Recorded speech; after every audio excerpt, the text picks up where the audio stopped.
హైదరాబాద్లో ప్రభుత్వం వర్సెస్ హిందూ అరణ్య డెవలపర్స్. హిందూ అరణ్య నిర్మాణాలు చేపట్టక మిగిలిన భూమిని ప్రభుత్వం విక్రయించేందుకు ప్రయత్నం. ప్రభుత్వ చర్యలను తప్పుపడుతున్న హిందూ అరణ్య వాసులు. పెద్ద ఎత్తున పోలీసుల మోహరింపు. ప్రభుత్వానికి వ్యతిరేకంగా నినాదాలు.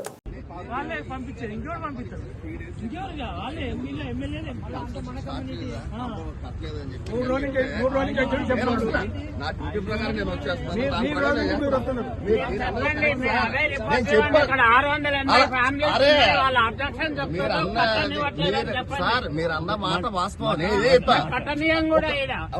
ఆగండి, నేనేం చెప్పానంటే అలాగే సార్ ఒక నిమిషం మా ఆఫీసర్ గారు ఒక్క నేను ఇంజనీర్ కదా, టెక్నికల్ గా నాకు వచ్చిన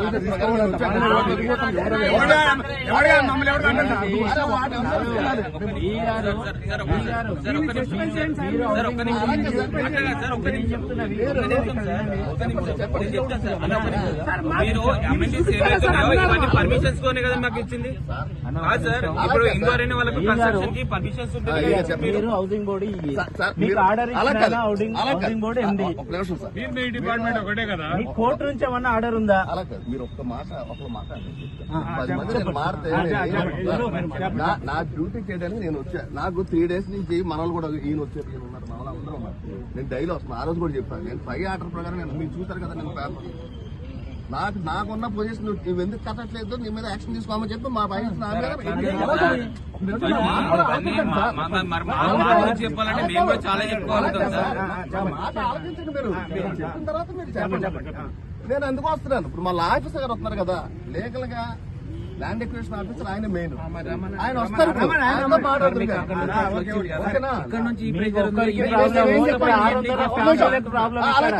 ఒక్కరు మాట్లాడు సార్, మాట్లాడండి. నేనేం చెప్పాను, మేము వెళ్ళినప్పుడల్లా అందరూ అడుగుతున్నారు సార్.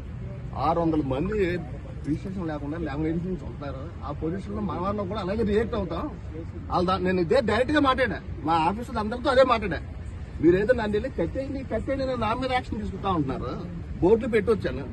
11 సంవత్సరాల నుంచి రిజిస్ట్రేషన్ లేదు, మాకు న్యాయం చేయమని చెప్పి అడుగుతున్నారు వాళ్ళు. అది తీసుకెళ్ళండి మీరు పైకి. అంటే మనకు సంబంధం లేదు, బిల్డర్ అని కాదండి. ఒక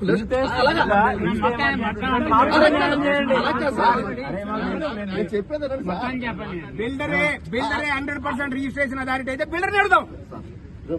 మీరే చెప్తారు బిల్డర్ అయిపోయింది. ఒక నిమిషం సార్, బిల్డర్ ఆర్బిట్రేషన్ కి వెళ్ళి ఓడిపోయాడు. అక్కడ అయిపోయింది, దాని పని అయిపోయింది.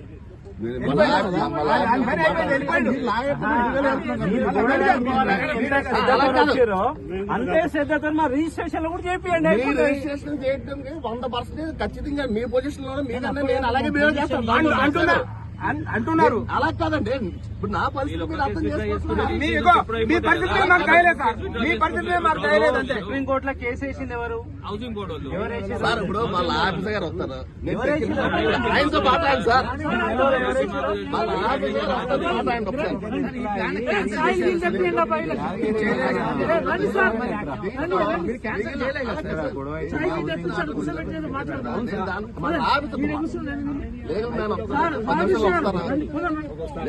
క్యాన్సిల్ చేశారా? చేయలేదంటున్నారు. చేయలేనప్పుడు ఎట్లా వేరే చేస్తారు? ఆర్బిట్రేషన్ ఓడిపోయిన తర్వాత హ్యాండ్ అవుట్ చేసుకున్నారు. అది నాకు తెలియదు. ఆర్బిట్రేషన్ క్లియర్ ఓడిపోయాడు బిల్డర్. మీరు బిల్డర్ తో కూడా వేసుకోవాలి కదా సార్. బిల్డర్ తో మాట్లాడాలి కదా. బిల్డర్ ఏమంటుంది తెలుసా? నేను రీట్రైన్ చేస్తా, హౌసింగ్ బోర్డు రమ్మనంటూ డబ్బులు కట్టమనండి.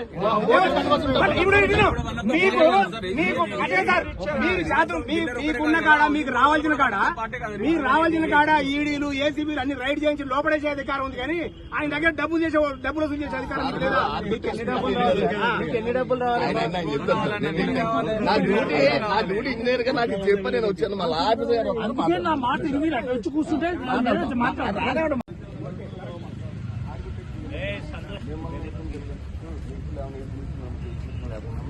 హౌసింగ్ బోర్డు కూడా ఫైనల్ చేసుకోకుండా ఇష్యూస్ ముందు వెళ్తున్నాడు ఆయన. లాస్ట్ టైం ఆర్బిట్రేషన్ కేసు నేను ఫైల్ చేశాను మన మీద. యాక్చువల్గా మీకు కూడా 10 years నుంచి మీకు కూడా డిసిషన్ అవ్వట్లా. ఈ ఇష్యూ మీద కూడా నడుస్తున్నా. అలాగా నడిచినప్పుడు ఏమైంది, ఆర్బిట్రేషన్ ఫైల్ చేసేది. ఆర్బిట్రేషన్ లో ఓడిపోయిన తర్వాత మాకు ఆర్డర్స్ ఏమొచ్చినాయంటే మీరే హ్యాండ్ ఓవర్ చేసుకుని ఇమీడియట్ గా కాంపౌండర్ కట్టనని చెప్పి నిన్న సార్ కూడా ఇది మా ఆయనకు కూడా నేను లెటర్ పెట్టాను. ఒక్క నిమిషం ఇప్పుడు ఆయన వెళ్ళిపోయింది కదా. ఇప్పుడు ఆయన మొత్తం అయిపోయిన తర్వాత మీరు అడగండి అని చెప్పి మేము అడుగుతాం. దీన్ని మేము మొత్తం కాంపౌండ్ వాళ్ళు కట్టి నాకు రిపోర్ట్ ఇవ్వండి ఇమీడియట్ గానీ బోర్డు సైన్ చేసి ఇమీడియట్ గా యాక్షన్ తీసుకోండి అని చెప్పి నాకు ఇచ్చారు ఆర్డర్. బీపీ గౌతమ్ గారే ఆర్డర్ కాపీ కూడా మీరు ఇచ్చుకున్నారా? అలాగే సార్ ఇప్పుడు ఆర్డర్ ఓడిపోయాడు కాబట్టి ఈయన డీల్ చేసుకుంటున్నారు కదా, బోర్డుతో మాట్లాడుతున్నారా మీకేం చేయట్లా మా ఇష్యూస్. నేను టెక్నికల్ గా చెప్పండి, మీరు చెప్పినాక వాళ్ళ ఆఫీసర్ గారు వస్తారు, లీగల్ మెంబర్ వస్తారు. కంప్లీట్ చేయండి. ఇప్పుడు దీని ప్రకారం నాకేం ఇచ్చారంటే ఏఈగా ఇమీడియట్ గా నువ్వు కన్స్ట్రక్షన్ స్టార్ట్ చేస్తే కాంపౌండర్ కట్టి రిపోర్ట్ ఇవ్వమని చెప్పి నాకు అఫీసర్ గా లెటర్ ఇచ్చారు. అయిపోయిన వరకు వింటాం. చూసాం అది చూసాం సార్. ఇప్పుడు మా కన్సర్న్ అయిపోయిందా? నాదొకటి నేను ఫస్ట్ ఇప్పుడు వాళ్ళ ల్యాండ్ వెళ్ళిపోయింది అన్నారు, వాళ్ళు వెళ్ళిపోయారు ఓడిపోయినారు అన్నాడు. అంటే వాళ్ళ రైట్స్ పోయినాయి. పోయినాక ఎవరికి వచ్చినాయి? హౌసింగ్ బోర్డుకు వచ్చినాయి. హౌసింగ్ బోర్డుకు వచ్చినాయి. హౌసింగ్ బోర్డుకు వచ్చినాక పూర్తి నిబద్ధమైనాక ఇక బిల్డర్ తో సంబంధం లేదు. నువ్వు రిజిస్ట్రేషన్ చేయి, ప్రాసెస్ స్టార్ట్ చేయి, పెట్టుకో. మీరు అన్నారు కరెక్టే, కానీ నేరు కాదు కదా. అసలు నాకు 3 రోజుల నుంచి 3 డేస్ నుంచి అడుగుతాం సార్. మా కమెంట్ చేస్తే ఏం చూపించినారు సార్ మీరు? హలో, అది బిల్డర్ కదా సార్, మేం కాదు కదా. పర్మిషన్ సార్ ఇది. ఈ ఓపెన్ ఏరియా చూసే కదా సార్ మేము మాట్లాడుతున్నాను ఇక్కడే.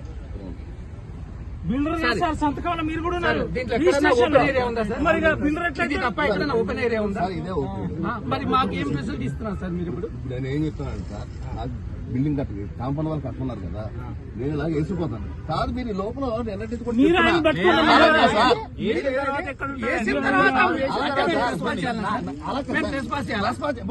నేను మా ఐరోదాటిక్స్ ఆర్డర్స్ నేను పాటించుతా.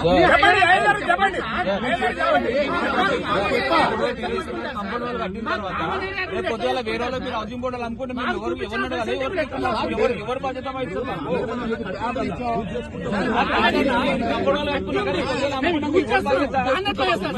మీ ల్యాండ్ నువ్వు అమ్ముకొని పోతావు. ఇప్పుడు దీన్ని ఎట్లా చేస్తారు మీరు? బౌండరీ కూడా ఉంది. ఎందుకు పెడతారు? బౌండరీ పెట్టా వదిలిపెట్టుద్దాము. దాని బౌండరీ ఎట్లా